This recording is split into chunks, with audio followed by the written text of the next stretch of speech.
Okay, let's get into this one here. This is a battle of two supreme hunters coming from two very well-known pantheons. Pakhet, representing Kemetic belief systems, versus Artemis, the huntress of the Greek pantheon.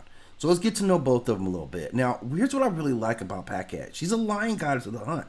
She embodies both the ferocity of Sekhmet and the cunning of Bastet. She strikes with precision of a predator. She's got desert adaptation. She's a master of desert wilderness and thrives in harsh environments where heat and dryness wear down other beings. She's got night vision. She's got stealth. She's got spiritual protection. So she's resistant to any kind of dark forces or evil manipulation or even divine manipulation, and that's going to matter. She's got feline reflexes and speed.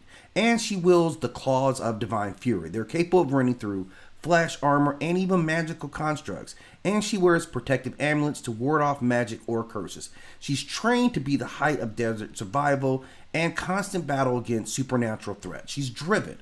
Artemis is the Greek goddess of the hunt. She's the goddess of the wild. She governs nature, wild animals, and wilderness.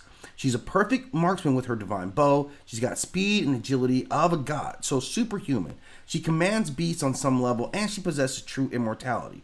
Now, she has her bow and her quiver of moonlit arrows and her enchanted hunting knife for close combat. Now, this is where it really gets into it. In terms of, like, strength, now, these are both divine beings. So I'm not going to weigh one being more divine than the other. In terms of strength, I'm going to go with Pakhet because of her lioness manifestation. She's going to be stronger and faster. Durability, that's a toss-up on who's going to be more durable. Maybe I throw it to Artemis because of her longevity, but I don't necessarily know that she really gets that.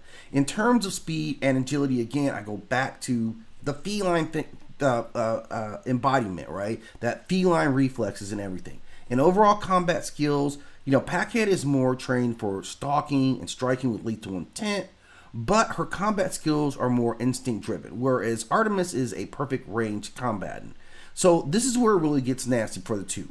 Artemis is going to want to manipulate the environment, whereas she can make it rough, but you can't really make it rough for Pakhet because she survives in the most intense of environments. Magical resistance, neither one of them really delves in magic, but I'm going to give the edge to Pakhet because of her spiritual immunity. So once this thing really gets going, I'm really looking at the long range battle. Now Artemis is going to be able to strike from long range because of her bow. Now, Pakhet is going to rely on her stealthiness. She's going to rely on her decisive moves. So overall, if I'm weighing like who's stronger, faster, who's more of an actual predator, I got to go with Pakhet. And I'm going to say to the tune of, if we run this thing 100 times, I'm going to say 70 times, Pakhet's going to come out on top. Just because they're both very skilled, they're both divine, but one of them is an embodiment of a lion.